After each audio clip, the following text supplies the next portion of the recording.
Assalamualaikum warahmatullahi wabarakatuh. Nama saya Anindya Nafisatul Zahra dari kelas 6E dengan NIM 226121175. Izin menjawab pertanyaan pada mata kuliah Metodologi Studi Islam dengan pertanyaan, apakah perbedaan antara pendekatan budaya, antropologis, dan sosiologis dalam metodologi studi Islam dan bagaimana implementasi ketiga pendekatan tersebut dengan disertai contohnya. Baik, di sini saya akan mencoba menjawab pertanyaannya.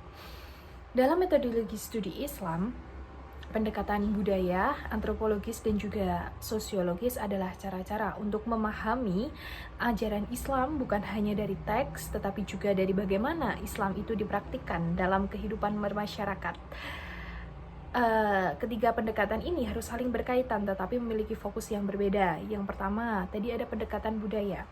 Nah, pendekatan budaya ini melihat bagaimana ajaran Islam berinteraksi dengan budaya lokal. Jadi pendekatan ini fokus pada bagaimana Islam dipahami, diterima, dan juga dipraktikkan oleh masyarakat sesuai dengan kebiasaan, tradisi, dan juga nilai-nilai setempat. Nah, misalnya tradisi sekaten yang ada di Yogyakarta.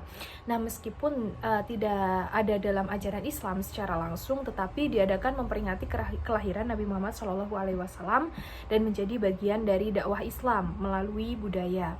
Lalu yang selanjutnya ada pendekatan antropologis. Nah, pendekatan antropologis ini meneliti praktik-praktik Islam dengan melihat kehidupan masyarakat secara lebih mendalam, terutama dalam kelompok-kelompok kecil atau komunitas tertentu. Nah, antropologi ini fokus pada pengamatan langsung terhadap kehidupan sehari-hari, seperti ritual keagamaan, cara berpakaian, atau pola makan dalam konteks keislaman. Misalnya penelitian tentang komunitas muslim Baduy di Banten. Nah, akan melihat bagaimana mereka menjalankan ajaran Islam di tengah adat dan juga tradisi mereka yang sangat kuat.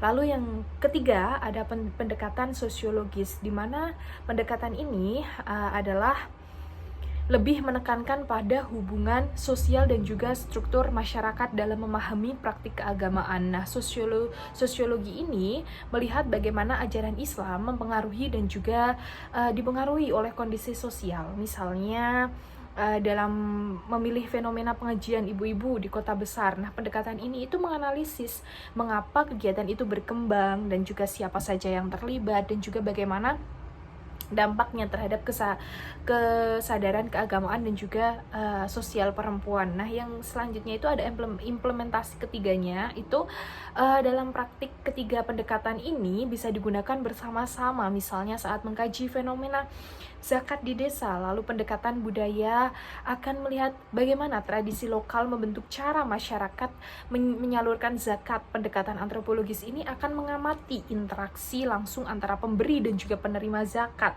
Sedangkan pendekatan sosiologis ini akan menganalisa dampak zakat terhadap pengurangan kemiskinan dan juga ketimpangan sosial.